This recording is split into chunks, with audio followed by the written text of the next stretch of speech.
చెప్పినది Saturday Sunday చేద్దని. ఇక్కడ మీరు ఒకటి గమనించాల్సిందంటే అధికారులు కూడా చాలామంది పూర్తిగా అప్పటి నియమించబడ్డ అధికారులు ఉన్నారు. ఒక అధికారి నాకు ఒక గృహిణి చెప్పింది, నేను కొత్తపేటలో మాట్లాడుతున్నప్పుడు, వారి పేరు అవసరం లేదు, చెప్తూ మేము మొన్ననే డూప్లెక్స్ కట్టుకున్నాం, ఒక అధికారి వచ్చి అన్నాడు మీరు డాక్యుమెంట్ చూపించి అన్నీ చూపించినాక ఇంకో అధికారి పక్కన ఉన్నాడు అంటాడు, అమ్మ ఇప్పుడే కట్టుకున్నావా, ఇంకేందుకు ఇల్లు కూలగొట్టేస్తాం కదా అని చెప్పినాడు. నేను ఎవడవాడు కానీ చెప్పింది ఎవడవాడికి అధికారం ఎవడిచ్చింది కూలగొడతా అని చెప్పడానికి కొరకు చట్టాలు లేకుండా మార్కింగ్ చేసినంత మాత్రాన హైదరాబాద్లో నాకు మెయిన్ రోడ్ పైన మడికల్ 1951 నుంచి కట్టున్నాయి. అది ఎప్పుడో 10 ఏళ్ల క్రితం వేసినాడు. ఈ విజయవాడ హైవే 4 నెలలు చేస్తామని చెప్పాను, మార్క్ చేసి ఉండే. ఆ మార్క్ చేసుకున్నందుకు అప్పుడు కొట్టుతారని కాదు, ఇప్పటిదాకా అది ఇప్పుడు స్టార్ట్ అయింది, అది 15 ఏళ్ళ తర్వాత. కాబట్టి మీ ద్వారా నేను చెప్పేది ఏంటంటే ప్రజలు భయాందోళన గురి కాకండి. ఈ ప్రభుత్వం చట్టపరంగా పనిచేస్తుంది, సామాన్య మధ్యతరగతి పేద కుటుంబాలను ఆదుకుంటుంది, చట్టాలు ఉన్నాయి, రాహుల్ గాంధీ గారి ఆదేశం, సోనియా గాంధీ గారి ఆదేశాలు ఉన్నాయి. రేవంత్ రెడ్డి గారి యొక్క ప్రభుత్వం ప్రజల కొరకు పనిచేస్తే, సంక్షేమం కొరకు పనిచేస్తుంది. ఎలాంటి నష్టపరిహారం చెల్లించకుండా తీసుకోవాలనే అధికారం ఏ ప్రభుత్వాలకు లేదు. సో ఏ ప్రభుత్వం అయితే, ఏ మంత్రి, గత ప్రభుత్వం ఉన్న మంత్రి బుల్డోజర్లు పెట్టి కొట్టేసేయండి చెప్పిన వీడియో క్లిప్పింగ్స్ ఉన్నాయి. కేటీ రామారావు మాట్లాడింది ఇట. ఇప్పుడు అవన్నీ కప్పిపుచ్చుకుంటూ ఈ ప్రభుత్వం కూలగొట్టేస్తుంది, రాత్రులు వచ్చి బుల్డోజర్లు పెడుతుందని చెప్పేది పూర్తి అసత్య ప్రచారం. దాంట్లో ఎలాంటి నిజం లేదు. అలాంటి భయాందోళనకు గురి కాకండి. మీ పక్షాన మేము ఉంటాం. ప్రజాప్రతినిధి అయినప్పుడు ప్రజల కొరకు నిలబడేటప్పుడు వాళ్ళు ప్రజల పార్టీ కొరకు. కానీ మధు యాష్కి ప్రజల్ని కన్వే చేసినట్టుగా ఎందుకు మరి మంత్రులు కానీ ఎమ్మెల్యేలు కానీ ముఖ్యమంత్రి గారు ఎందుకు మూసీ నది పరివాహక ప్రాంతాన్ని కన్వే చేయలేకపోతున్నారు? ఇవాళ ముఖ్యమంత్రి మాట్లాడినాడు. మీరు ఆ ప్రశ్న మంత్రులని ఎమ్మెల్యేని అడగండి. నన్ను అడిగితే నేనేం చెప్పదు? నా బాధ్యత నేను నెరవేరుస్తున్నా. మిగతా అందరూ వాళ్ళ బాధ్యతను వాళ్ళు నెరవేర్చాలా. పదవులు అవరమిస్తూ చైర్మన్లు ఉన్నారు, ఎమ్మెల్యేలు ఉన్నారు, ఎంపీలు, మంత్రులు ఉన్నారు అని అనుభవిస్తున్నప్పుడు వాళ్ళ బాధ్యత. ముఖ్యమంత్రి చెప్పిందని ప్రత్యేక తీసుకెళ్ళి వాళ్ళ ముఖ్యమంత్రికి అదే చెప్పినాను. మీరు చెప్పారు, మంత్రులకు ఆదేశాలు ఇచ్చి సరే, పార్టీ కూడా ఈ ప్రచారాన్ని ప్రజల వద్దకు తీసుకెళ్ళాలా. మీరు చెప్పిన మాటని పదే తీసుకెళ్ళాలి. సో మంత్రులపైన ఆ బాధ్యత ఉన్నది, ఎంపీల పైన ఉన్నది, ఎమ్మెల్యేలు ఇక్కడ ఎంపీలు కొంచెం పెడుతున్నట్టుంది కదా. సో వాళ్ళకి అదే చెప్పినా నేను కూడా మాట్లాడతా వాళ్ళతో. కానీ గతంలో కాంగ్రెస్ గెలుపు కోసం అసెంబ్లీ ఎన్నికల్లో కాంగ్రెస్ సోషల్ మీడియా పనిచేసింది బాగా స్పీడ్గా. కానీ అధికారం వచ్చిన తర్వాత కాంగ్రెస్ సోషల్ మీడియా వెనుకబడి అనేది ప్రచారం జరుగుతుంది. వాస్తవమా?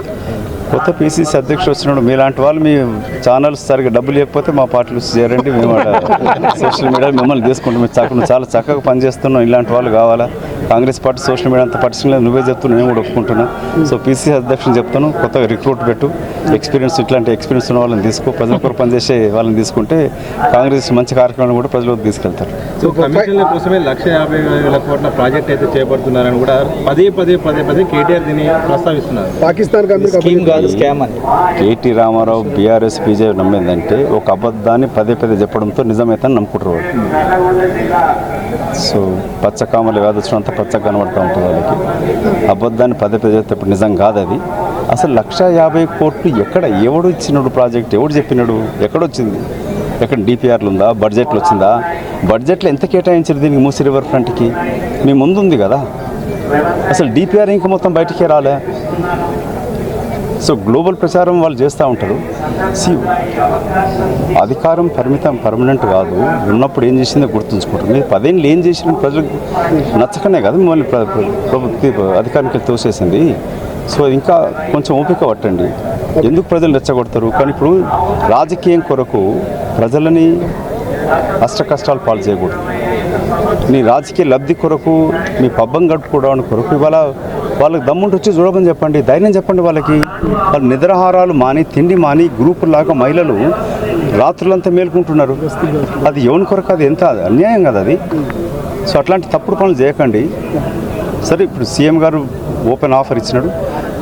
మీకున్న అనుభవంతో సూచనలు ఇవ్వండి, ప్రభుత్వం తీసుకుంటుంది. మేము అధికార పార్టీలు ఉన్నాం, అధికారం లేము. అధికారం ఉన్న వాళ్ళు ఆల్రెడీ ఆఫర్ ఇచ్చినాడు. Please welcome, go to secretariat, me deputy CM.